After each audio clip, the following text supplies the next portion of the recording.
السلام عليكم الشباب، كنتمنى تكونوا الف خير. ومرحبا بكم في فيديو جديد على الدوره ديال الاس اي او اللي غنتعلموا فيها الاس اي او من الصفر الى الاحتراف. في الفيديو اللي فات كنا هضرنا على كيفاش كيخدم الموتور دو ريشيرش بحال جوجل مثلا، وقلنا بلي الموتور دو ريشيرش كيخدم في ثلاثه ديال المراحل اللي هما الكرولين، اندكسين اند رانكين. بالنسبه اللي ما عرفش هاد لي زيتاب هادو ارجع للفيديو اللي قبل، راه شرحناهم بالتفاصيل. دونك في هذا الفيديو هذا غادي نشوفوا الاس اي ام والنوعين ديالو اللي هما الاس اي او والاس اي اي. دونك الاس اي ام هو كيف ديما الداري ورقه وستيلو.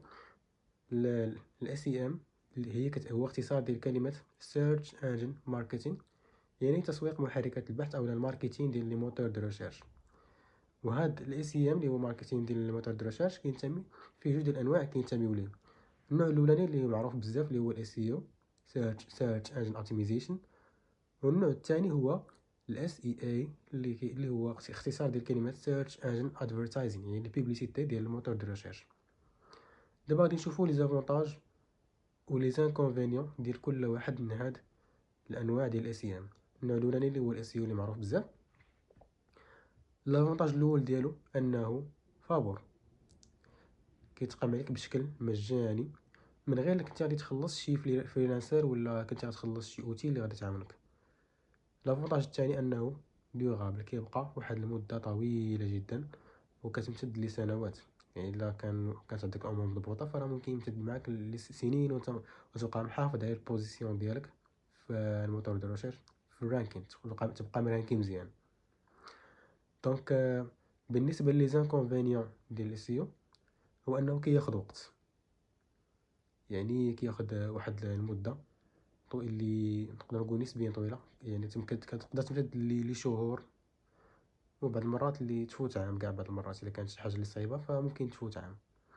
بالنسبه للاس اي اي اللي هو سيرش انجن ادفرتايزين، فهو باختصار البوبليسيتي، كتخلص اشهار باش تطلع في الوظيفه الاولى.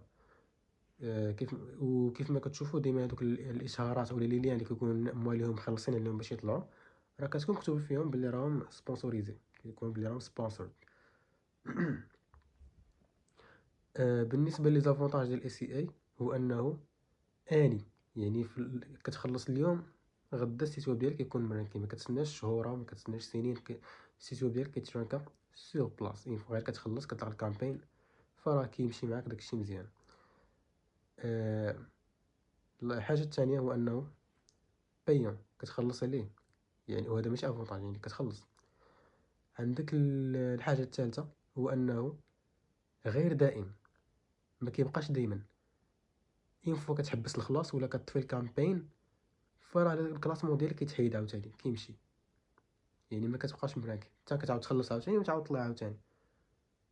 لافونتاج اللي كيعطيه لك الاي سي اي هو انك كتشارك في اي كيورد بغيتيها، يعني الموقع اللي عجباتك تقدر تشارك فيها، على عكس الاي سي او. الاي سي او كيكون صعيب، كتكون كيورد صعيبه، كيورد سهله، كيورد اللي ما عندكش انت فيها حظوظ.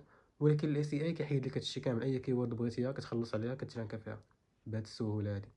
دونك هذا هو الفرق ما بين الاي سي او والاي سي اي. انا كنشوف ان الاي سي او عندو ديزافونتاج كبر من الاي سي اي، غير هو الاي سي اي اني، يعني اللي كنت زربان فراه ممكن تانفيستي واحد المونطون ديال الفلوس باش تراكا، وفي نفس الوقت تبقى خدام على الاي سي او، تبقى خدام على الاي سي او ديالك، وتكون طاق ديجا الادس باش تبقى محافظ تبقى طالع في لي بوزيسيون الاولى في الموتور دو ريشيرش بحال جوجل.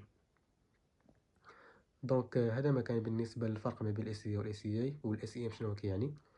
كيف ما قال الاي سي ام هو سيرش انجن ماركتين، اللي هو واحد النوع ديال الماركتينغ ديجيتال بحالو بحال الايميلين، بحال السوشيال ميديا ماركتين. وفيه جوج الانواع، النوع الاولاني اللي هو فابور اي سي او، النوع الثاني اللي هو بايون الاي سي اي. الاي سي او راه مجاني وديوغابل، كيبقى مده طويله، غير هو كيتعطل باش تشوف الريزولطا. والاي سي اي فراه اني كتخلص كتطلع سير بلاص، غير هو بايون وغير دائم، يعني ان فوا كتحبس الخلاص فراه ما كيبقاش السيت ويب ديالك مرانكي. هذا مكان، ونشوفكم في الفيديو اللي جاي اللي غادي نهضر فيه على الاس اي او. الفيديو الاول اللي غندخل فيه الاس اي او، وغنهضروا على النوعين ديالو اللي هو الاون بيج اس اي او والاوف بيج اس اي او، والاهميه ديال كل واحد فيهم. هذا مكان، نشوفكم في الفيديو اللي جاي ان شاء الله.